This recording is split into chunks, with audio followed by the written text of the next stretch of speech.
बाबा के हम सभी ब्राह्मण बच्चे वरदानी बच्चे हैं। भगवान ने जन्मते ही हम सभी को वरदानों से ये जन्म दिया। वरदानों से ही हमारी पालना हो रही है और वरदानों से ही हमारे अंदर नई दुनिया में जाने के श्रेष्ठ संस्कारों का सिंचन हो रहा है। ऐसा वरदानी जीवन हो तो नेचुरल है, सिद्धि स्वरूप स्वाभाविक है। और अगर ब्राह्मण सिद्धि स्वरूप न हो तो बाकी कौन दुनिया में होगा। तो इसीलिए हम सभी बच्चों को बाबा ने सिद्धि स्वरूप होने का वरदान दिया ही है। परंतु सिद्धि स्वरूप बनने के लिए विधि का जितना यथार्थ रीति से इस्तेमाल होता है तो सिद्धि स्वरूप स्वाभाविक हो जाएंगे। वैसे भी आज की दुनिया के अंदर कौन सफलता मूर्त बनना नहीं चाहता है। हर कोई आत्मा यही जीवन का लक्ष्य रखती है कि मुझे सफल होना है। असफल कोई नहीं होना चाहता। सफलता माना ही सिद्धि स्वरूप होना। तो विधि के यथार्थ प्रयोग से सिद्धि का अनुभव करना सहज हो जाता है। दुनिया के अंदर अगर देखा जाए कि कोई भी बच्चा स्कूल में भी पढ़ाई में सक्सेसफुल होना चाहता है तो मेहनत करता है, अटेंशन रखता है, रोज पढ़ाई के ऊपर विशेष फोकस करता है और बार बार उस पढ़ाई को अपने अंदर आत्मसात करते हुए जब जीता है तो सक्सेसफुल होता है। लेकिन अगर बच्चा बुरी संगत में रहता है, खेल पाल में ही उसका दिमाग चलता है, पढ़ाई उसको अच्छी ही न लगे तो सफलता स्वरूप कैसे बनेगा। ठीक इसी तरह बाबा ने भी हम बच्चों को कहा, बच्चे ये ईश्वरीय विश्वविद्यालय है और इस विद्यालय के अंदर भी सफलता मूर्त बनना है तो जरूर है पढ़ाई पर अटेंशन देना है। और जो बाबा ज्ञान की बूंदे हमें दे रहा है उन ज्ञान की बातों को प्रैक्टिकल जीवन में अप्लाई करके चलना है। विचार सागर मंथन करना है। आज बाबा ने मुरली के अंदर कितनी सुंदर बात बताई। विधि से सिद्धि, सिद्धि है परफेक्ट बनना और विधि बताई 3 बातें। पहली तो बच्चे विचार सागर मंथन करो, अपने आप से बातें करो, बाबा से बातें करो। फिर दूसरी बात बताई धारणा करो, कभी किसी को दुख नहीं देना है, शांत स्वरूप स्थिति में रहना है। तो धारणा की बातें भी बताई। और तीसरा फिर बताया अभ्यास करो, अशरीरी होने का अभ्यास करो। तो ये नहीं कि खाली चिंतन करना है, लेकिन चिंतन के साथ साथ धारण करना और धारण करने के साथ साथ अभ्यास करना, तब परफेक्शन को प्राप्त कर सकेंगे। तो प्रतिदिन की मुरली के अंदर, सारी मुरली में आप अगर देखेंगे तो कितनी बातें बाबा विधि भी बताता है और उसकी फाइनल सिद्धि स्वरूप क्या है वह भी बताते हैं। चाहे वरदान ले लो, आज वरदान में भी कहा कि खुश नसीब भव, लेकिन खुश नसीब कौन बन सकता है?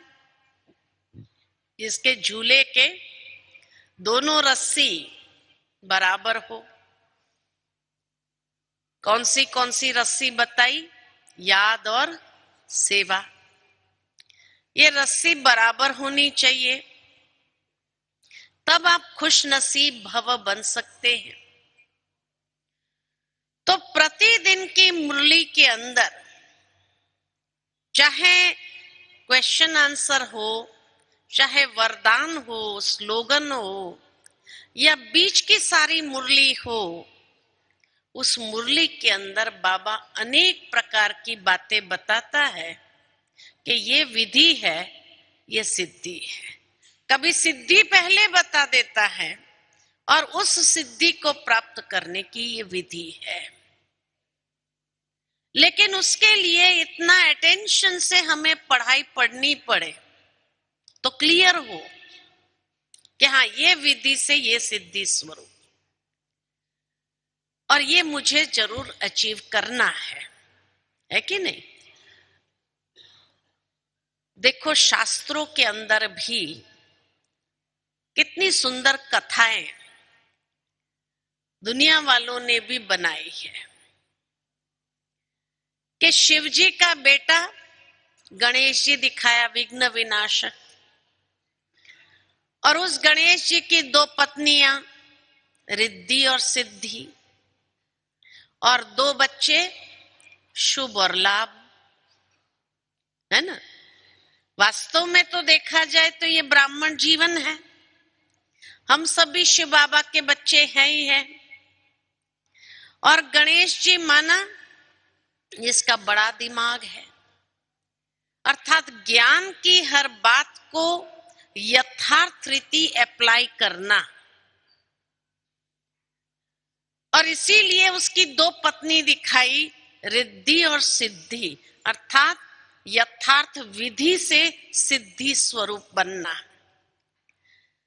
जब यथार्थ विधि से सिद्धि स्वरूप बनेंगे तो विघ्न आएगा ही नहीं। विघ्न कब आता है जीवन के अंदर? विघ्न तभी आता है जब यथार्थ विधि का प्रयोग नहीं होता है, तो सिद्धि स्वरूप भी नहीं होते हैं। तो इसलिए शास्त्र में कैरेक्टर के रूप में बताया कि शिव जी के बच्चे गणेश जी, हम सभी गणेश हैं। लेकिन बाबा ने जो ज्ञान दिया है यथार्थ विधि से सिद्धि को प्राप्त करने के लिए हमें प्रेरणा दी है, और जब यथार्थ विधि से सिद्धि को प्राप्त करेंगे तो उसका फल क्या होगा? शुभ और लाभ, शुभ लाभ होगा, है ना? दुनिया में हर कोई क्या चाहता है? शुभ लाभ ही तो चाहते हैं। अब शुभ लाभ प्राप्त करने की भी विधि है कि लाभ का उल्टा कर दो। लाभ का उल्टा करो तो भला, सबका भला करते चलो। जितना सबका भला करते चलेंगे तो शुभ लाभ मिलना ही है। लाभ है तो भला, तो भला करो सबका। जो बाबा हम बच्चों को कहते, बच्चे सर्व के प्रति शुभ भावना, शुभ कामना, दुआएं, अच्छी वाइब्रेशन, अच्छी फीलिंग्स आप रखते चलो तो शुभ लाभ तो मिलेगा ही मिलेगा। अगर भला किया और लाभ न मिले, ये हो नहीं सकता है। तो ये वास्तव में हम सभी बच्चों का गायन है। सारी शास्त्रों में भी ये विधि बताई है लेकिन दुनिया के लोग भले कोई भी शुभ कार्य आरंभ करना होगा वहां लिख देंगे शुभ लाभ। गणेश जी का आवाहन करेंगे निर्विघ्न कार्य संपन्न हो, लेकिन उसके बाद यथार्थ विधि लेकर के जीवन में चलते नहीं। दुनिया के अंदर यथार्थ विधि कौन सी है? तो अच्छे कर्म करो।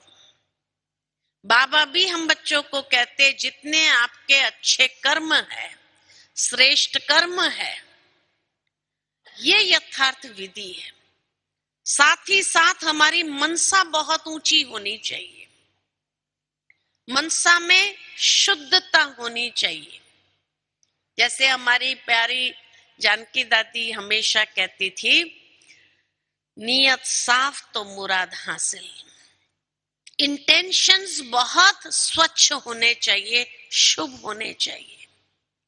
जितने हमारे इंटेंशन शुभ होंगे, नियत हमारी अच्छी होंगी, नियत में कभी खोट नहीं होंगी, तो हर मुराद हासिल यानी हर रूप से सफलता हमें प्राप्त होगी ही होगी। सिद्धि स्वरूप न बने ये हो ही नहीं सकता है। इंटेंशंस क्लीन हो और क्लियर हो। तो इसीलिए विधि से सिद्धि स्वरूप बनना। अब कौन सी विधि से क्या क्या सिद्धि प्राप्त होती है? तो बाबा ने हम सभी बच्चों को हमेशा ये प्रेरणा दी है कि बच्चे संकल्प से सिद्धि स्वरूप बनना है। संकल्पों के आधार से, वृत्ति से वाइब्रेशन को परिवर्तन करना है, वायुमंडल को चेंज करना है। लेकिन उसकी विधि क्या है? तो चाहे हमारी स्थिति बहुत ऊंची हो, हमारी वृत्ति बहुत श्रेष्ठ हो, हमारे संकल्प बहुत ऊंचे हो, लेकिन उसकी विधि बाबा ने जो इतनी सिंपल बताई हमें कि बच्चे हर समय प्रैक्टिस ये करो देही अभिमानी बनने की। एक एक चीज को ठीक करने का प्रयत्न करने की जरूरत नहीं है, लेकिन जितना आप देही अभिमानी बनते जाएंगे तो आपकी संकल्प में भी शुद्धि होगी, आपकी वृत्ति भी शुभ होने लगेगी और आपकी स्थिति भी बहुत अच्छी रहेगी और उसी से सिद्धि को अनुभव करेंगे। देही अभिमानी स्थिति ही आधार है, ये विधि है, उसका प्रैक्टिस करते रहना आवश्यक है। तो देही अभिमानी स्थिति से आप जब दृष्टि देंगे किसी को भी या दृष्टि से देखेंगे देही अभिमानी स्थिति में रह करके, तो दूसरे का देह दिखाई नहीं देगा। तो नेचुरल है आपकी आत्मिक वृत्ति हो जाएगी, आपकी रूहानी दृष्टि हो जाएगी और आपके संकल्पों में वो श्रेष्ठता स्वतः आ जाएंगी और आपके हर कर्म में सिद्धि स्वरूप बन जाएंगे। कितनी सरल विधि बाबा ने बताई। दूसरी विधि कौन सी बताई बाबा ने? कि बच्चों रहना भी गृहस्थ में है, छोड़ना भी नहीं है। वहीं रह करके, सबके बीच में रह करके कैसे चलना है? कमल फूल समान रह करके जीना है ब्राह्मण जीवन में, तो रहना भी उसी संसार में है, उन्हीं लोगों के बीच में है। लेकिन कमल फूल समान बनने के लिए विधि बाबा ने बताई, बच्चे बैलेंस से चलो। बैलेंस से चलेंगे तो ब्लेसिंग्स मिलेगी, सबकी ब्लेसिंग्स मिलेगी, बाबा की भी ब्लेसिंग्स मिलेगी और उसका रिजल्ट क्या होगा, सिद्धि क्या होगी? Blissful life. तो बैलेंस, ब्लेसिंग्स और ब्लिसफुल लाइफ, इसमें दोनों चीजें हैं। विधि भी है तो सिद्धि भी है। व्यवहारिक जीवन में कैसे रहना है ये बाबा ने सिखाया, है ना। और व्यवहारिक जीवन में सबके बीच में, पारिवारिक जीवन में रहने के लिए अगर बैलेंस से चलेंगे तो कभी भी आप असफल हो ऐसा हो ही नहीं सकता है। बैलेंस बनाना बहुत जरूरी है। बैलेंस बनाने के लिए अगर मान लो कि कोई बात में समझ में नहीं आ रहा हो कि ये बैलेंस है या नहीं है, तो व्यवहारिक जीवन के अंदर बैलेंस से चल रहे हैं नहीं चल रहे हैं उसका मीटर है श्रीमत। श्रीमत को यूज करके देख लो कि श्रीमत क्या कहती है। इस हालत में श्रीमत क्या कहती है? बाबा ने हर बात की श्रीमत दी है, अमृत वेले से लेकर रात्रि तक हर बात की श्रीमत दी है। तो अपने आप हमें जवाब मिलता जाएगा, और जैसे ही जवाब मिलता जाएगा आप बैलेंस से अपने आप चलते जाएंगे। जहां इम्बैलेंस हुआ वहां पर सफलता स्वरूप नहीं होंगे। तो इसीलिए बैलेंस पर चल रहे हैं नहीं चल रहे हैं उसका पता चलता है श्रीमत। श्रीमत को लेकर के चलो, ठीक है ना। लेकिन अगर श्रीमत में मनमत मिक्स कर दिया, परमत मिक्स कर दिया कि थोड़ा तो चलता है। अब कोई चीज इतनी कॉन्सेंट्रेटेड हो, पावरफुल हो, लेकिन उस कॉन्सेंट्रेटेड चीज में आप पानी मिलाते जाओ या और चीज मिलाते जाओ तो डाइल्यूट करते जाएंगे तो उसका पावर तो खत्म हो जाएगा ना। ठीक इसी तरह श्रीमत इतनी पावरफुल चीज है कि श्रीमत पर चलने के बाद सिद्धि न मिले ये हो ही नहीं सकता है। लेकिन अगर उसमें मनमत मिक्स किया, डाइल्यूट किया, परमत मिक्स करके डाइल्यूट किया, अगर उसमें रावण की मत को भी मिला करके डाइल्यूट किया तो श्रीमत का पावर तो खत्म हो गया। तो वो सिद्धि कहां से दिलाएगा? इसीलिए व्यवहारिक जीवन में बैलेंस से चलना है, और बैलेंस से चलते जाएंगे तो बैंक बैलेंस बढ़ता जाएगा। बैंक बैलेंस यानी स्थूल का नहीं बोल रही हूं, स्थूल का बैंक बैलेंस नहीं बोल रही हूं, लेकिन जो बैलेंस से चलता है उसका पुण्य का बैलेंस बढ़ता जाएगा। तो पुण्य का बैलेंस बढ़ाने की बात है, जो साथ चलने वाला है वो बढ़ाने की बात है। यहां का बैंक बैलेंस क्या करेंगे, वो तो यहीं खत्म हो जाना है। इसीलिए कहा बैलेंस से चलो तो पुण्य का बैलेंस भी बढ़ता जाएगा, ब्लेसिंग्स भी मिलती जाएंगी, और रिजल्ट क्या होंगी, सिद्धि क्या होंगी? Blissful life. सदा मौज में जिएंगे, सब सदा आनंद में जिएंगे, और यही तो हमारे जीवन का मकसद है। सन्यासी लोगों ने सब कुछ छोड़ा किस लिए? आनंद का अनुभव करने के लिए, खुशी का अनुभव करने के लिए, लेकिन फिर भी वो अनुभव नहीं कर पाए क्योंकि बैलेंस से नहीं चले, एक तरफी हो गए। तो बाबा हम बच्चों को सिखाते हैं, बच्चे बैलेंस से चलो, और जितना बैलेंस से चलेंगे आपका पुण्य का बैलेंस बढ़ता जाएगा तो खुशी होगी या नहीं होगी? हल्के रहेंगे, डबल लाइट रहेंगे अपने आप। तो ये है आपकी विधि डबल लाइट होकर के चलने की, और देखो मौज का अनुभव करते रहेंगे। यह सिद्धि स्वरूप। तो पहली बात देही अभिमानी स्थिति। दूसरी बात व्यवहारिक जीवन में जीने के लिए क्या करना है?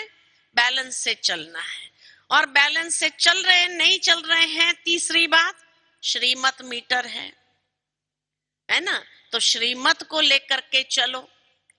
श्रीमत आपको असफल करे ये हो ही नहीं सकता है। बाबा ने कहा है, गारंटी दी है कि बच्चे आप अगर श्रीमत पर चलते रहेंगे तो कभी असफल हो ही नहीं सकते हैं। फिर भी अगर आपको लगा कि मुझे नुकसान हुआ, वैसे तो होता ही नहीं, लेकिन फिर भी अगर आपको महसूस हुआ कि कुछ नुकसान हो रहा है तो जिम्मेवार बाबा है। बाबा उस नुकसान को भी ठीक करने की ताकत रख देता है ना। तो जिम्मेवार बाबा है। लेकिन हाँ, अगर मन मत पर मत रावण की मत में मिक्स करते जाएंगे फिर तो बाबा जिम्मेवार नहीं रहेगा। एक्यूरेट श्रीमत जो है, जैसी है उसको वैसे ही समझ करके चलना, उस पर वो हमें पावरफुल बनाएंगे। ठीक है। चौथी बात, विद्धि से सिद्धि स्वरूप बनने की। तो बाबा ने हम बच्चों को हर बात में सिद्धि स्वरूप बनने के लिए एक धारणा बताई है, बच्चे निमित्त भाव रखो। इसलिए हमारी बड़ी दादी का स्लोगन था, निमित्त निर्माण निर्मल वाणी। जब सफलता स्वरूप सिद्धि स्वरूप होना है तो विधि ये तीन है। निमित्त बन करके रहो। निमित्त बनना माना मैं का भाव समाप्त करना। मैंने ये किया नहीं, बाबा ने निमित्त बनाया, और बाबा ने निमित्त बनाया, ये भाव जितना जागृत रहेगा उतना निर्माणता हमेशा बनी रहेगी। और निर्माणता होगी तो उसकी वाणी कैसी होगी? निर्मल वाणी होगी। ये प्रत्यक्ष प्रमाण है, विधि है। अगर वाणी में निर्मलता है, फिर प्रैक्टिकल कर्म में निर्माणता है, माना निमित्त भाव है, और निमित्त भाव है तो सिद्धि स्वरूप बनना स्वाभाविक है। आज आप देखो प्रैक्टिकल, हमारी प्रकाशमणि दादी और दादी जानकी, दोनों महिलाएं ऐसी थी। एक ने विदेश का कारोबार संभाला, इतने देशों में फैलावा कर दिया, और दादी ने भारत का इतना फैलावा कर दिया, 5000 सेंटर भारत के हो गए। दोनों दादियां कोई पढ़ी लिखी नहीं थी, डिग्रियां नहीं थी, है ना, लेकिन फिर भी दुनिया ने डिग्री उनके चरणों में लाकर डॉक्टरेट की डिग्री देना चालू कर दिया। भाई तुम भले नहीं पढ़े हो, नहीं है डिग्रियां, लेकिन हम आपको डिग्री देते हैं, है ना। सभी दादियों को डिग्री अर्पण कर दिया। क्यों? निमित्त भाव। कहीं पर भी मैंने किया, मैं कर रही हूं, अभिमान नाम की चीज नहीं है। आज दुनिया के अंदर क्या है? अभिमान ही अभिमान है। और अभिमान जहां है तो नेचुरल है कि अभिमान जहां होगा वहां अपमान भी होगा, और अपमान होगा तो गुस्से में भी आ जाएंगे, क्रोध भी आएगा। लेकिन हमारी दादियों को कभी क्रोध करते देखा? कभी नहीं देखा। निमित्त भाव, मैंपन को इतना समाप्त कर दिया था, इतना गला दिया था।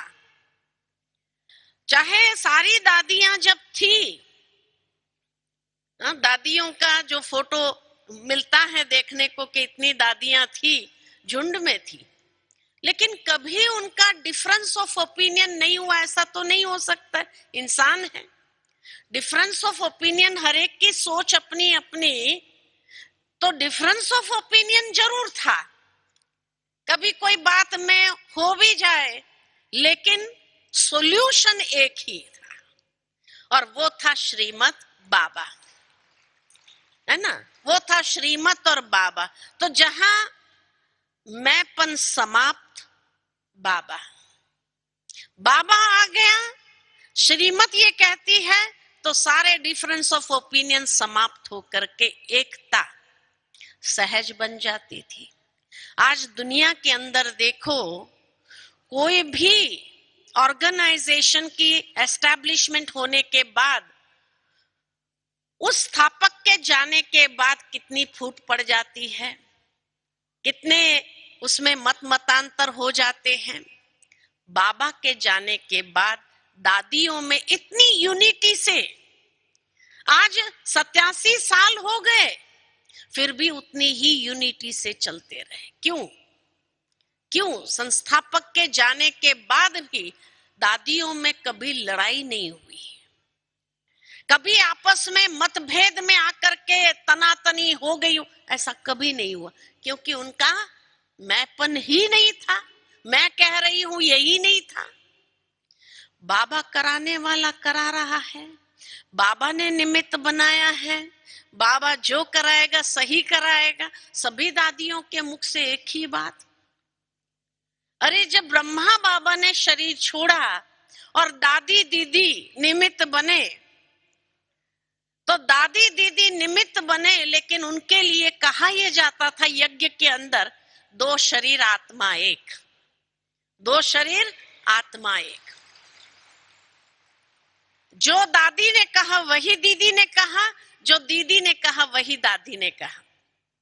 कई बार कई लोग, ब्राह्मणों में कई होशियार तो होते हैं ना, तो कई लोग दादी के पास जाते थे या पहले दीदी के पास जाते थे, दीदी ये बात है, और दीदी ने अपना श्रीमत के आधार पर जो राय देनी थी वो दे दिया, और वो उनको पसंद नहीं आई, तो सोचते थे अच्छा दादी के पास जाते हैं, दादी को मना लेते हैं।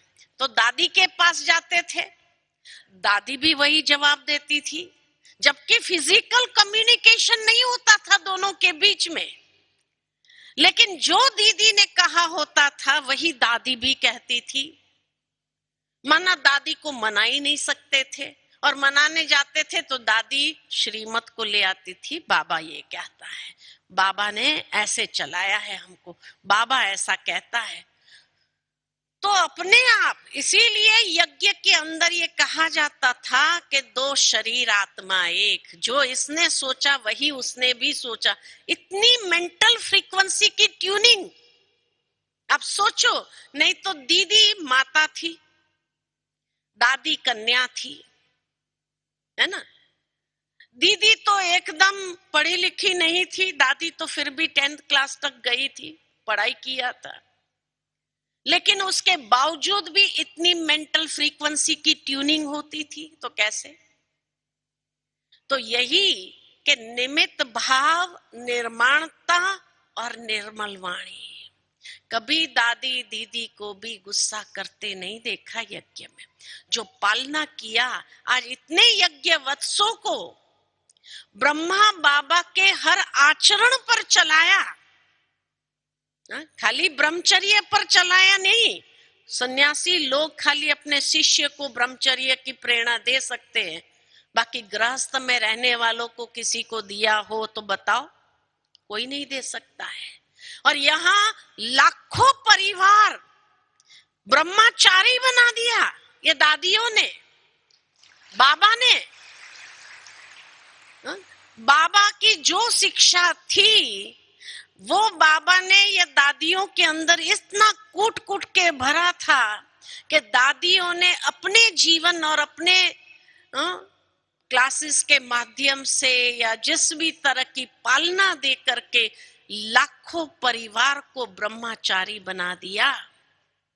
निमित्त बाबा ने बनाया, करण करावनहार बाबा था, लेकिन इससे बड़ा सबूत और क्या हो सकता कि भगवान चला रहा है, भगवान कार्य करा रहा है, और नई सृष्टि की स्थापना का कार्य इसी के आधार पर करा रहा है। तो ये यथार्थ विधि से सत धर्म की स्थापना, सतयुग की स्थापना, और ये प्रैक्टिकल सिद्धि स्वरूप होंगे, ये प्रैक्टिकल देवता बन करके दिखाएंगे। यही तो भगवान की सबसे बड़ी कमाल है। तो विधि से सिद्धि स्वरूप हमारे ब्राह्मण जीवन में चारों सब्जेक्ट जो है, वो चारों सब्जेक्ट में अगर संपूर्णता प्राप्त करनी हो तो भी यथार्थ विधि से चलो। ज्ञान की सब्जेक्ट को अगर उसमें सिद्धि स्वरूप यानी ज्ञानी तू आत्मा बन करके चलना है, तो ज्ञान की एक एक पॉइंट को यथार्थ रीति अप्लाई करते चलो, तो ज्ञानी तू आत्मा बन जाएंगे। और बाबा को कौन पसंद है? ज्ञानी तू आत्मा ही पसंद है ना। योगी तू आत्मा पसंद है। योग के लिए यथार्थ विधि क्या बताई? योग में सिद्धि स्वरूप होने की यथार्थ विधि बाबा ने बताई। देह सहित, देह के सर्व संबंध, पुरानी दुनिया को भूल, अपने को आत्मा समझ, मुझ बाप को याद करो। यह है यथार्थ विधि, यह है यथार्थ विधि। और जो उस विधि से चले उसका बुद्धि योग भटक नहीं सकता है। अगर ये शिकायत है मेरा योग नहीं लगता है, माना विधि में गड़बड़ है कि देह सहित, पहले अपने देह को ही नहीं भूल रहे हैं, आत्मा समझो ना। तो विधि बाबा ने बताई है, देह सहित देह के सर्व संबंध, देह की पुरानी दुनिया को भूल, अपने को आत्मा समझ और मुझ बाप को याद करो। यही विधि है, उसके सिवाय और कोई विधि नहीं। आप खुद को देह समझते रहेंगे, देहधारियों को याद करते रहेंगे, देह की दुनिया के आकर्षण में चलते रहेंगे, और फिर कहो कि मेरा तो योग ही नहीं लगता है। कैसे लगेगा? कैसे लगेगा बताओ? तो योग की यथार्थ विधि यह है। अच्छा, धारणा की यथार्थ विधि पवित्रता है। सबसे बड़ी पावरफुल धारणा बाबा ने यही करा दिया। और जहां पवित्रता है सुख शांति उसके बच्चे हैं। दादी हमेशा कहती थी पवित्रता के दो बच्चे सुख शांति। जीवन के अंदर सुख शांति आ जाती है, और सुख शांति जहां है वहां और गुण भी आ जाएंगे, धारणा करना सहज हो जाएगा, है ना। तो एक एक चीज की यथार्थ विधि बताई हुई है। और सेवा की यथार्थ विधि है निर्माणता। एक ने कहा, दूसरे ने माना, इसका नाम है ज्ञानी। सेवा में सफलता प्राप्त करने के लिए जितना निश्चय बुद्धि विजयंती, जितना दृढ़ संकल्प के साथ चलो, विजयी होगी ही होगी। हिम्मत है बच्चे, मदद है बाप, ये सारी विधि है। और सिद्धि उसकी क्या है? बाबा इसीलिए कई बार कहते कि बच्चे आधा स्लोगन याद रखते हैं, बाबा मदद करो, बाबा मदद करो, मदद करो, मदद करो। लेकिन बाबा के विधि अनुसार हिम्मत है बच्चे, मदद है बाप अपने आप मिलेगी। तो हिम्मत का कदम उठाना नहीं है, और बाबा मदद करो, बाबा मदद करो, बाबा मदद करो, ये चलता रहेगा। अब हिम्मत का कदम उठाएंगे नहीं तो बाबा मदद कैसे करेंगे? पहला कदम तो हमें उठाना है ना। जब हम पहला कदम उठाएंगे तो 1000 भुजा वाला सामने खड़ा होकर के 1000 कदम मदद करने के लिए तैयार है। ये भगवान की गारंटी है। लेकिन पहला कदम तो हम उठाएं, वो पहला कदम उठा नहीं रहे हैं। बाबा मदद करो, बाबा मदद करो। बाबा कैसे मदद करेगा?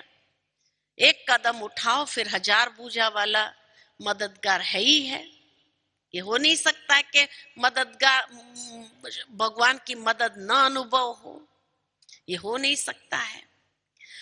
तो इसीलिए सेवा में भी हिम्मत का कदम तो उठा। अरे दुनिया क्या कहेगी, फलाना क्या कहेगा, फलाने क्या कहेंगे।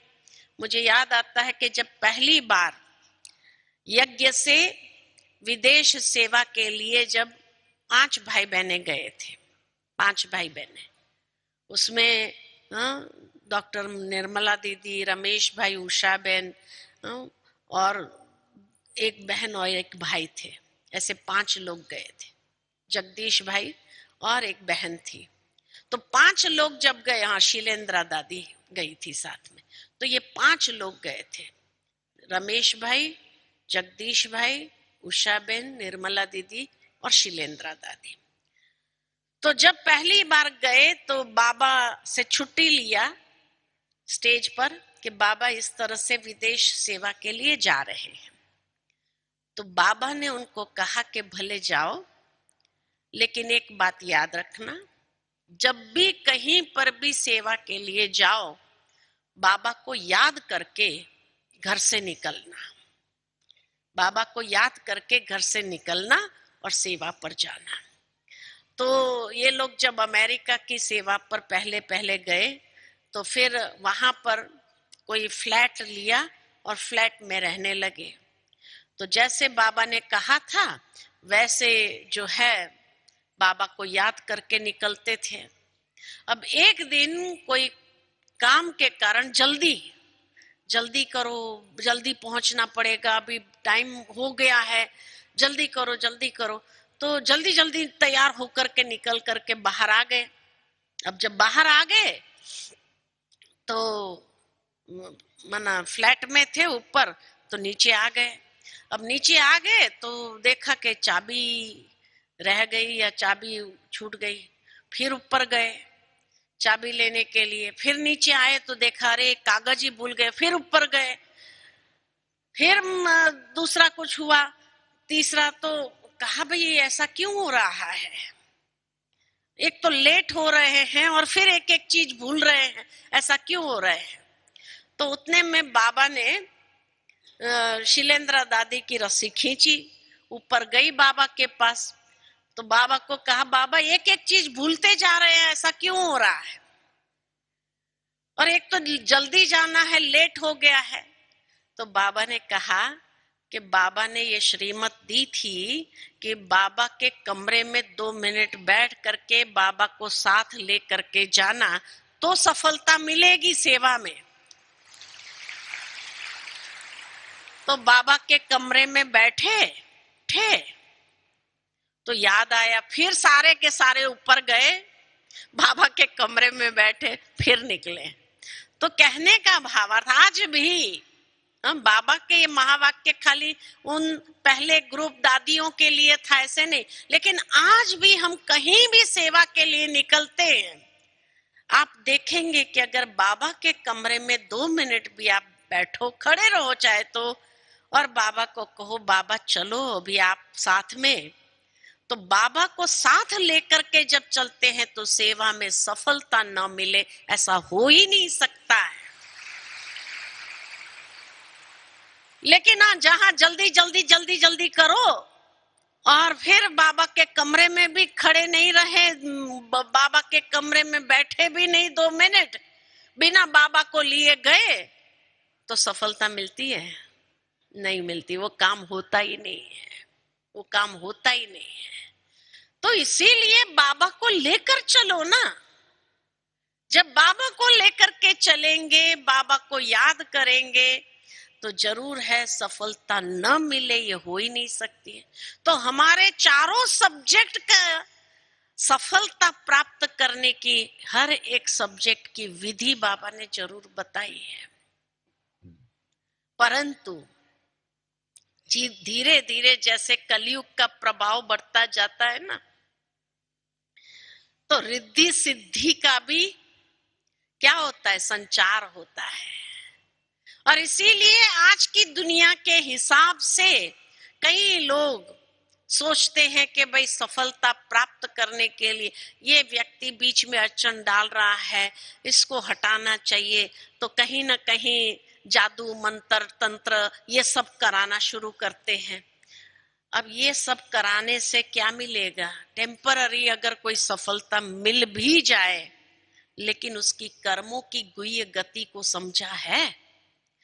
जो भी व्यक्ति अशुद्ध विधि को अपनाता है, एक है शुद्ध विधि जो बाबा ने बताई है जिससे सफलता स्वरूप बनना है, लेकिन आज की दुनिया में जिसने ज्ञान को यथार्थ रीति हजम नहीं किया है और हजम न करने के कारण अशुद्ध विधियों को अपनाते हैं, तो अशुद्ध विधि से कभी सफलता प्राप्त हो ऐसा हो सकता है? हो सकता है? अशुद्ध विधि से कभी सफलता नहीं मिलती है, कभी नहीं मिलती है। इसीलिए कभी भी ये सोचना भी मत, क्योंकि अशुद्ध विधि को अपनाने के कारण उस समय तो टेम्पररी आपको कोई बात में सफलता जरूर मिल भी जाए, लेकिन कर्मों की गुह्य गति के अनुसार आप ऐसे कर्म के बंधन में बंध जाते हैं जो अनेक जन्मों का घाटा कर देंगे आप उस टेम्पररी छोटी सी सफलता प्राप्त करने के लिए। अनेक जन्मों का घाटा, सारा मैं तो कहती हूं सारे कल्प में उस आत्मा की श्रेष्ठ गति कभी नहीं हो सकती है। सारे कल्प में श्रेष्ठ गति को कभी नहीं प्राप्त कर सकते हैं। इसीलिए अशुद्ध विधि को अपनाने के पहले 10 बार सोचना। तभी तो बाबा कहते हैं कभी कभी त्रिकालदर्शी बन करके तीनों कालों के पट्टे पर खड़े हो करके आदि मध्य अंत को अच्छी तरह से सोच करके समझ करके फिर आप कोई भी विधि अपनाना। अगर तीनों कालों को सोचा नहीं है आपने और अशुद्ध विधि का प्रयोग किया, तंत्र मंत्र जंत्र का प्रयोग किया, तो उससे क्या होगा? इस जन्म में थोड़ा बहुत अगर मिल भी गया, लेकिन जन्मों जन्मों का घाटा, अनेक जन्म कभी श्रेष्ठ गति नहीं हो सकती है। ऐसी अगर जीवन मिले तो क्या पाया, क्या पाया और क्या खोया? कि कितना भी भगवान की भक्ति करने के बावजूद भी वो कर्म का बंधन आपको छोड़ेगा नहीं। इसलिए कभी भी दुनिया के लोगों की तरह अशुद्ध विधि का प्रयोग कभी नहीं करना। ये आपको अनेक जन्मों के लिए बांध लेता है।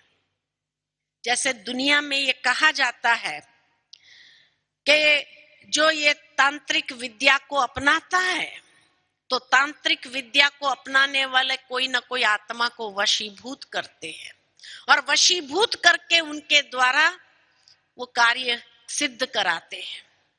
अब जो आत्मा को वश किया उस आत्मा को तो गति प्राप्त करने नहीं दे रहे हैं ना। अब जिसने वश किया वो जब शरीर छोड़ेगा तो उसको और कोई वश कर लेगा, उसकी गति नहीं हो सकती है। उस आत्मा की कभी गति नहीं हो सकती। वो हमेशा किसी न किसी के अधीन होकर के ही उसको रहना पड़ेगा और कभी उसको शरीर नहीं मिलेगा, भटकती रहेगी और भटकने के साथ साथ कोई कोई उसको तांत्रिक रूप से वश कर लेगा और उससे अशुद्ध कार्य कराने के निमित्त बनेगा और अशुद्ध कार्य जितना कराएंगे तो उसके जिम्मेवार या वो कर्म का बंधन कितना जबरदस्त होगा। तो सोचो तो सही, कोई भी जन्म उसका गति ही ना हो श्रेष्ठ, ऐसा प्राप्त हो, तो क्या जरूरत है मुझे किसी के लिए कोई अशुद्ध विधि अपनाने की? अरे आप बाबा ने इतने शुद्ध विधि बता करके इतना वरदानी बना दिया आपको, फिर अशुद्ध विधियों का प्रयोग करने का कोई जरूरत है क्या? हमें कभी नहीं करना। कभी श्रेष्ठ गति नहीं होंगी, कभी वो आत्मा मुक्त नहीं हो सकती है, वो कभी किसी न किसी के पराधीन रहेगी और पराधीन होकर के उसकी कभी गति नहीं हो सकती है। इसलिए सावधान सावधान, क्योंकि कभी कभी कोई ब्राह्मण भी लालच में आकर के इस विधि को अपनाने के लिए तैयार हो जाते हैं। और इसीलिए जो ऐसे तांत्रिक विद्याओं का प्रयोग करता है वो जिंदगी में कभी सुखी नहीं रह सकता है, कोई जन्मों में सुखी नहीं रह सकता है, क्योंकि वो बाबा की ब्लेसिंग्स को प्राप्त नहीं करता है, बाबा के वरदानों को जीवन में अनुभव नहीं कर सकते। सुना, इसीलिए कभी भी ये सोचना भी मत कि हम अशुद्ध विधि का प्रयोग करें। अरे ज्ञान मिला है, भाग्यवान है तभी भगवान का आशीर्वाद है, तभी तो आपको ज्ञान का जीवन के अंदर प्रस्फुटित हुआ है, वो ज्ञान का बीज आपके सामने आया है। और उसके बाद भी आप भगवान की श्रीमत के बजाय रावण की अशुद्ध मत को लेकर के चलेंगे, उस पर चलेंगे तो क्या गति होगी? बताओ क्या गति होगी? तो क्यों अपना सत्यानाश करने के लिए? लेकिन कई लोग क्या सोचते, किसने देखा, अभी तो कर लो।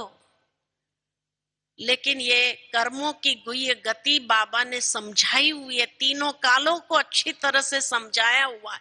इसलिए ऐसी विधि में कभी कभी भी नहीं जाना, ये अंडरलाइन कर लेना। अशुद्ध विधियों को हमें अपनाना नहीं है, ठीक है। यथार्थ विधि से सिद्धि को प्राप्त करो, और यथार्थ विधि से जो सिद्धि को प्राप्त करता वो भगवान के भी प्रिय है, वो भगवान के भी नैनों में समाये हुए, भगवान के दिल तख्त पर बैठे हुए रहेंगे। अगर कुछ इस जन्म में कमी भी रही तो भी कोई बात नहीं, बाबा के नैनों में समाये हैं, बाबा के दिल तख्त पर बैठे हैं। लेकिन कोई भी हालत में माया के प्रभाव में आकर के अशुद्ध विधियों को नहीं अपनाना, ठीक है, ठीक है। अच्छा, ओम शांति।